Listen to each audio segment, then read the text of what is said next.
can you talk to us a little bit about how you're managing the governance for all of your digital initiatives? Now you've got a health plan, you've got a health system. What's your org structure? How do you go about making the investment? Is there a pool of funds at the, that's signed off at the board level? Can you talk a little bit about that? Yeah, that's probably a full hour topic.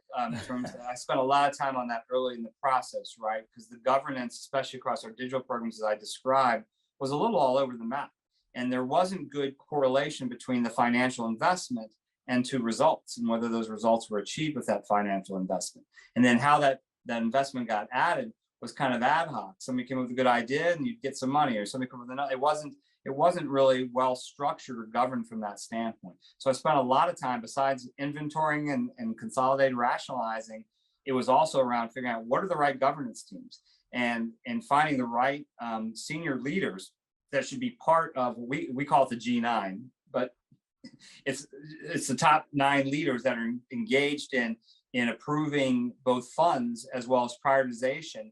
And it's an interactive model where they're engaged. And so there's these steering committees you find historically that were here, but the people weren't showing up for the meeting. They weren't engaged in it. They didn't know that they needed to be actually roll up their sleeves and be embedded in this. They actually got to put that energy and engage in it. If you're not going to engage, then we replace your spot on the G9 with somebody else that wants to engage, because it's not that we don't want everybody involved that has the most senior responsibilities, but that's not enough if can't be engaged. So they have to be engaged on that G9. They also have to be empowered to make those decisions. So if we need to make a decision on something, we don't need to go to somebody outside the G9 to ask Mother May I.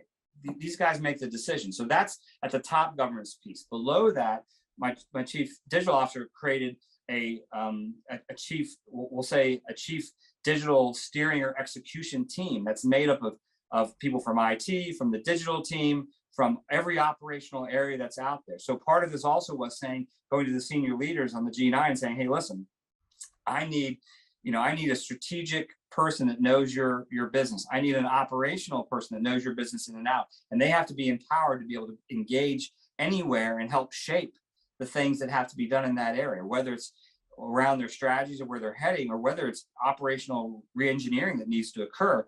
They need to be empowered to be able to do that. And so we created that then broader core team that is doing that day-to-day work.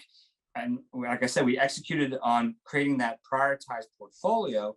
Now we have a sponsor and initiative owner for every initiative in that digital portfolio, which we didn't have before. We didn't know, a lot of them didn't have owners. They definitely didn't have sponsors that were engaged or held accountable for being engaged. So now we have initiative. This is a great idea. You want the initiative. Then you first go back and you say, okay, well, do you have a sponsor? Do you have an owner? Well, this, he can do it off the side of his desk. No, here's the definition of an initiative owner. If you don't have one, we're not going to approve it. Okay. So it's not just about saying this is the right list. There's also about, do we have the right skin in the game to make it successful? Because you can't do digital transformation off the side of your desk. It's not possible. It's a core component that's all encompassing of people's